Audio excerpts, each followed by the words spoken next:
यहां लोग बाग यात्राएं निकाल रहे हैं, यहां लोग बाग बड़े बड़े मंचों से जाकर के कह रहे हैं कि भैया हिंदू एक है जाओ, ये है जाओ। अरे हिंदू उनकी कहा चले, यहां संप्रदाय एक नहीं हो पा रहे, भक्त एक नहीं हो पा रहे, भक्तन में लड़ाई चल रही है, तिलकों पे लड़ाई चल रही है, मंत्रों पे लड़ाई चल रही है, वेशभूषा पे लड़ाई चल रही है।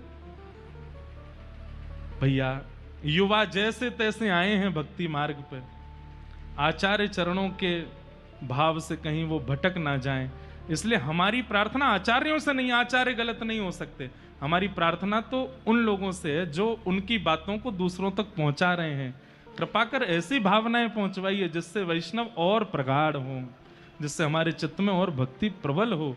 दो आचार्य चरण लड़ लें आपस में, ऐसी भावनाएं क्यों प्रकट करनी।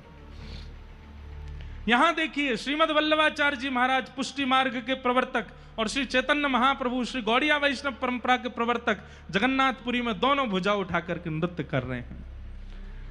अब देखो एक लीला और घटी। चैतन्य महाप्रभु नृत्य करने के बाद जब प्रवचन करने लगे तो अपने प्रवचन में चैतन्य महाप्रभु कुछ भी बोल रहे हैं तो इसका मतलब श्री कृष्ण बोल रहे हैं, क्योंकि कृष्णावतार कृष्ण ही चैतन्य महाप्रभु बन के आए। वे क्या कहते हैं, श्रीमद महाप्रभु वल्लभाचार्य जी महाराज अग्नि के अवतार हैं ऐसा हमने सुना है, परंतु हम आपको उद्घोषित करते हुए कहते हैं ये श्री कृष्ण ही आए हैं, ये श्री कृष्ण ही हैं, ये श्री जगन्नाथ जी ही हैं, ये आचार्य चरण नहीं है, साक्षात भगवान ही हमारे सामने बैठे हैं। अपने बोले का है वो इतनी परेशानी दे रखी है, कभी तो रोग लग जाए, कभी तो पैसा खत्म हो जाए, कभी मैया बीमार रह जाए, कभी पिताजी बीमार रह जाए, कभी काम रुक जाए, कभी कछु जे लाला बहुत खेल रहा है, बाबा ने क्या कुछ समझाए दो। पंडित श्री गया प्रसाद जी महाराज इतनी सुंदर बात कहते, बोले लाला इतकुआ, ब्रज भाषा बोलते, लाला ये तो बहुत बड़ी कृपा है कि लाला तोते खेल रहे हैं, लाला ते यो मत कहियो कि लाला खेल मत खेले, बल्कि लाला ते यो कहियो तुम जो चाहे जो कर लो, लेकिन याद रखियो खिलौना में ही रहना चाहिए, खिलौना मत बदलियो। लाला तुम जैसे चाहे खेल लो, लेकिन खिलौना मुझे रखियो, पतो चली कल को कोई नयो खिलौना ले लियो तो मुझे बड़ी पीड़ा होएगी। ठाकुर जी खेलते हैं। कई लोग ऐसा सोचते हैं कि हमारी विपरीत स्थिति आई है इसका मतलब ठाकुर जी की कृपा नहीं है। नहीं, विपरीत परिस्थिति का ही मतलब होता है कि ये कृपा है ठाकुर जी की। ठाकुर जी आपको देख रहे हैं, सब कुछ अनुकूल है, निद्रा अनुकूल है, भोजन अनुकूल है, जीवन साथी अनुकूल है, बच्चे अनुकूल हैं, धन अनुकूल है, सब कुछ अनुकूल है, तो कहीं ना कहीं ठाकुर जी की दृष्टि नहीं है आप पे। अगर ठाकुर जी की दृष्टि होगी तो थोड़ी प्रतिकूलता तो हर स्थिति में होगी, कुछ ना कुछ तो ठाकुर जी इधर उधर करते चले ही हैं। तो ये कृपा तो आचार्य चरणों की होती है कि ठाकुर जी आपको चुने।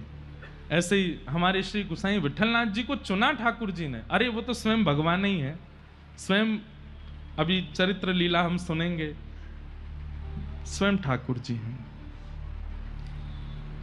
अच्छे से नहीं समझ पाए होंगे, अन्य अन्य भावों में भी आप व्यवस्थित हैं, अन्य अन्य संप्रदायों में भी आप दीक्षित हैं, लेकिन घर में जो गोपाल जी की सेवा आपके विराज रही है, ये कृपा तो महाप्रभु जी की है, ये उन्हीं की कृपा से है।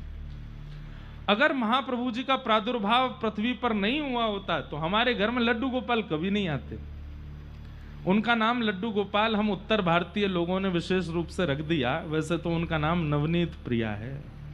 क्या नाम है? नवनीत प्रिया लाल। वो हाथ में लड्डू थोड़ी है उनके, जो ऐसे बैठे हैं वो लड्डू थोड़ी है, वो नवनीत है, मक्खन है। शोभित कर नवनीत लिए, घुटरुन चलत रेणु तन मंडित गो रोचन तिलक किए। शोभित कर नवनीत लिए, वो नवनीत प्रियालाल जी हैं। फिर बाद में हम लोगों ने उनका नाम कई लोगों को लगा लड्डू है, लड्डू गोपाल रख दिए। वैसे वास्तव में वो छवि तो श्रीमद वल्लभाचार्य जी के लाला की है। उन्हीं की कृपा से ही पूरी सृष्टि में, पूरे भारतवर्ष में, पूरे सनातन धर्मावलंबियों के यहाँ पर लड्डू गोपाल जी की, ये नवनीत प्रियालाल जी की, हम भी लड्डू गोपाल ही बोलने लगे, पर हैं वो नवनीत प्रियालाल, नवनीत प्रियालाल। विराज जाओ, विराज जाओ, कथा सुनो।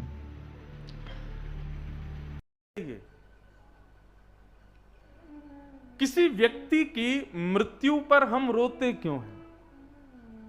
क्यों रोते हैं हम लोग? आप कहोगे महाराज जी हमारा भाई चला गया, हमारा मित्र चला गया, हमारा बेटा चला गया, हमारी जो भी उसका संबंध था, कहां चला गया? हमें छोड़ के चला गया। कैसा था? बड़ी बड़ी आंखें थी, ऐसी लंबी नाक थी, ये बड़े बड़े बाल थे, ऐसा लंबा चौड़ा शरीर था।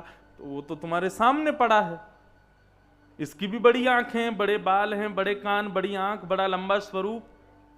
बोले नहीं, ये तो सामने पड़ा है, लेकिन इसके भीतर जो था वो चला गया।